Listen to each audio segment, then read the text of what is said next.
Hello, and thanks for clicking on the link to watch this short video. What I've entitled, what are the critical things to know about QuickBooks 2013? I mean, you've all heard about the user interface change. And sure, there's some videos on the Intuit Academy site for that break down the user interface change. For me, I'm a huge fan because now I can see. Okay, so I'm sure some of you will fall into that camp. If you want the top icon bar, you can go to View and put the top icon bar back, right? But I love the left nav panel, how I can customize the shortcuts, go into my apps if I want to, even sign in, etc. But how about a few things that you just might not know about that's in there yet? Obviously, it's still early yet. First off, look at my window and look at the bottom. The other windows I have open are now kind of in my system tray in QuickBooks, if you will. That's new. Nice little touch there. How about when you bring up a check, and let's say for those who are job costing, and we'll have some kind of, a subcontractor or whatever. Hamlin Metal came out and they did some work here, $500, and you assign it to a particular job in repairs, and you notice that now usually that billable box will be checked automatically. But maybe it's an estimate, and I'm going to invoice against the estimate. I don't want to pass this through. I don't want a bunch of unbillable time and expense materials sitting in QuickBooks waiting to go to an invoice. The ability now to not check the billable box, usually it's by default is checked. So how did I do that? Under the preferences, if you go to time and expense, you have the ability to either mark all time entries and expenses as billable or not. It's huge for contractors that do an estimate versus actual, or start with an estimate. You don't want to have a bunch of unbillable stuff if you're never really going to pass that through, because your customers already agreed to pay what's on the estimate. Fair enough? So that's a big one. Also, in the bill itself, I can now print a bill, right? And that's excellent.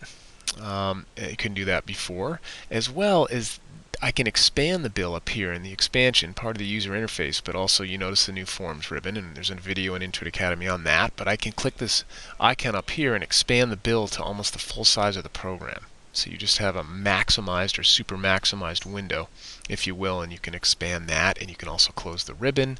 So many ways to look at the transaction document how you want it and make it as big as you want it. And that's another one there. Also on reports, my sales by item report here, sales by item detail report.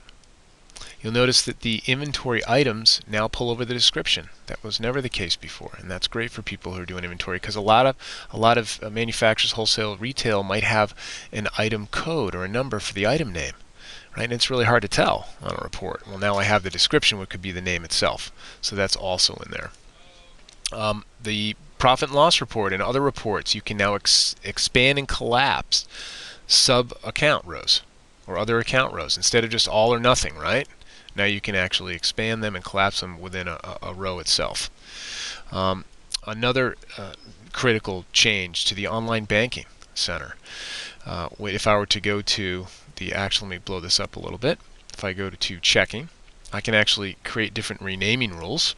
If I want, just create a new one and say, anything that contains or maybe begins with, ends with, whatever, or contains Home Depot, or I could say, Chronic Union Electric, and then rename it to CU Electric.